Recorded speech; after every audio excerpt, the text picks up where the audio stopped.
This is the moment we measure the distance between promise and reality. 1 year ago today, Donald Trump stood on the steps of the Capitol and delivered his second inaugural address. He promised to end wars. He promised to lower prices. He promised to make America respected again. 12 months later, 2 American citizens have been killed by federal agents on American streets. Gas prices have barely moved. Our closest allies have deployed troops to defend themselves from us. You thought year 1 would establish the new normal. You thought we would see the vision take shape. You were right. This is the vision, and it is darker than anyone imagined. In this special report, we are going to conduct the definitive audit of Trump's second term. We are going to compare every major promise to every verifiable outcome. We are going to expose the gap between the rhetoric and the record. And we are going to show you what 1 year of America First actually looks like for Americans. The first 100 days set records, 142 executive orders signed, more than any president in history in that time frame. By the end of 2025, the count reached 225. This was portrayed as decisive action, but executive orders are not legislation. They do not have the durability of law. They can be reversed by the next president just as easily. What Trump built in year 1, his successor can demolish in week 1. The substantive question is what those orders achieved. Let us start with the economy, the centerpiece of every Trump campaign. The president claimed during his anniversary press conference that gas prices had fallen to $1.99 in many states. This is verifiably false. The national average in mid-January 2026 was $2.78. No state has an average below $2. The lowest average was $2.34 in Oklahoma. There are individual gas stations in a handful of states selling below $2. But claiming that many states have $1.99 gas when literally 0 states have that as their average is not spin. It is fabrication. The broader economic picture is mixed at best. Inflation has moderated from its peak. This is real, but it was already moderating before Trump took office.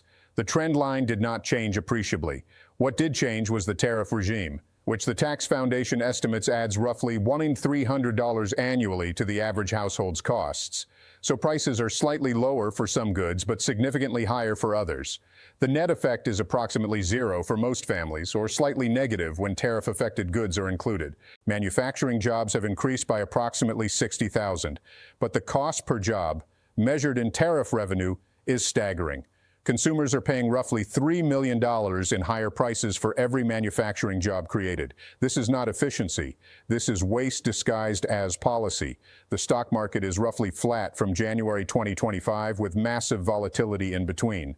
The Trump rally that was supposed to reward investors has not materialized. If anything, the tariff chaos has made American equities less attractive to global capital. Investment commitments have been announced with great fanfare. The White House claims $18 trillion in new investment pledges. Their own website shows $9.6 trillion. Experts note that many pledges are speculative, some are duplicative, and some are simply unrealistic, given the GDP of the countries making them. When your investment number depends on which White House document you read, you do not have an investment number. You have a marketing claim. Immigration was the other pillar of the campaign. The administration claims to have deported between 300,000 and 600,000 people in year 1. The uncertainty in that range tells you something about data quality. They genuinely do not know how many people they have removed. The composition matters more than the total. The president claims they are focused on murderers and drug dealers, but approximately 74% of people currently in immigration detention have no criminal convictions. They are not dangerous felons. They are people whose paperwork was wrong. Meanwhile, the human cost has mounted. At least 6 people have died during ICE enforcement operations nationwide. At least 6 more have died in detention centers since January, following 30 deaths in custody last year, a 2-decade high. 2 of those killed were American citizens in Minneapolis. Both were 37 years old. Both were shot by federal agents. Both deaths were immediately justified by the administration with claims that video evidence contradicts. This is what immigration enforcement looks like in year 1. Record detention deaths. American citizens killed, a crackdown that prioritizes spectacle over strategy. Foreign policy was supposed to be transformed. The president claimed he ended 8 wars in 10 months. This claim was rated mostly false by fact-checkers during the campaign. It remains mostly false now. Some conflicts have seen temporary ceasefires. None have been permanently resolved. Several have resumed or escalated. The Ukraine war continues. The administration claimed it would be over within 24 hours of taking office. 12 months later, it grinds on. The main change is that American support has become more conditional and less reliable. The Middle East remains volatile. The fall of Assad in Syria created new instability. Israeli military operations continue on multiple fronts. The administration's harder line on Iran has raised tensions without producing results. The Greenland crisis brought America to the brink of conflict with NATO allies. Military force was threatened against Denmark. Tariffs were imposed on 8 European countries. The damage to alliance trust is incalculable and ongoing. The relationship with Europe has deteriorated to its lowest point since 1945. The administration described the EU as declining, drowning in illegal migration, too much regulation, and fixated with green policies. This unprecedented criticism of a traditional ally prompted emergency summits and discussions of retaliation. China relations have followed a boom and bust pattern. Tariffs escalated to 145% before partial rollbacks. Rare earth export controls were imposed and then suspended. Each escalation followed by retreat, followed by new escalation. No stable framework has emerged. Canada has been threatened with 100% tariffs for making trade deals with China. South Korea was hit with new tariffs this week for legislative delays. The pattern is consistent. Allies are treated as subordinates to be punished for insufficient obedience. If this is America respected again, one wonders what disrespect would look like. The domestic institutional picture is equally concerning. The 104-minute press conference on the anniversary was itself revealing. The president often digressed from prepared remarks. He repeated claims more than once. He offered statistics that were immediately debunked by fact-checkers. This is not the tight messaging of a disciplined administration. It is the rambling of a leader who has lost the plot. The cabinet has seen significant turnover. Key positions remain unfilled. Agency morale surveys show record lows. Federal employment has become so unappealing that recruitment is collapsing. The relationship with Congress is adversarial even within his own party. 2 government shutdowns in 4 months. The longest shutdown in American history, followed by the threat of another this week. Basic governance has become impossible. The courts have pushed back repeatedly. Tariffs have been ruled illegal under emergency powers. Immigration enforcement has faced injunctions. The administration's response has been defiance rather than compliance. Meanwhile, the cultural temperature has risen to dangerous levels. Minneapolis has become a battleground. Federal agents and protesters clash daily. 2 citizens have been killed. A 3rd shutdown looms because Democrats refuse to fund an agency that is killing Americans on camera. This is not peace and prosperity. This is a nation at war with itself. 1 year. The price of progress, according to the administration, is citizens killed by their own government, allies threatened with invasion, trading partners punished for insufficient loyalty, courts defied, Congress bypassed, truth treated as optional, and the promises. Gas prices did not fall to $1.99. Wars were not ended in 24 hours. Manufacturing did not roar back. Investment did not materialize at claimed levels. Immigration enforcement did not focus on dangerous criminals. What materialized was power without accountability, action without strategy, rhetoric without result. This is the MAGA vision fully realized. It was never about outcomes. It was about dominance. It was about showing strength. It was about making enemies suffer. The problem is that when you govern by dominance, everyone becomes an enemy. Allies become rivals. Partners become targets. Citizens become threats. Alex Preddy was a federal employee. He worked for the VA. He took an oath to serve his country. His country killed him for filming police. This is year 1.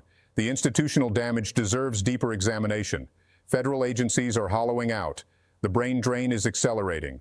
Career civil servants who survived multiple administrations, who maintained continuity through transitions, who held institutional knowledge accumulated over decades, are leaving.